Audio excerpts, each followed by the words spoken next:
અકસ્માત જોવા ઉભેલા લોકોને ડમ્પરે ઉડાવ્યા, સીસીટીવી સામે આવ્યા। કોડીનાર સૂત્રાપાડા હાઈવે પર પૂરપાટ આવતા ડમ્પરે 5 લોકોને કચડી નાખ્યા, 2ના મોત તો 7 ઘાયલ। સોમનાથ જિલ્લામાંથી હચમચાવી નાખતા દ્રશ્યો સામે આવ્યા છે।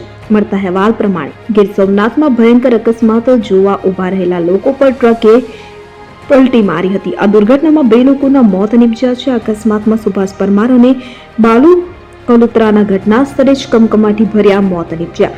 7 થી વધુ લોકોને સારવાર અર્થે હોસ્પિટલ ખાતે ખસેડવામાં આવ્યા હતા। કાર અને બાઇક વચ્ચે અકસ્માત સર્જાયો હતો। કોડીનાર સૂત્રાપાડા રોડ પર રાખેજ પાસે કાર અને બાઇક વચ્ચે અકસ્માત સર્જાયો। સ્થાનિક લોકો આ અકસ્માત જોવા ઉભા હતા। તે જ સમયે ત્યાંથી પૂરપાટ ઝડપે પસાર થઈ રહેલા ટ્રકે પલટી મારી હતી।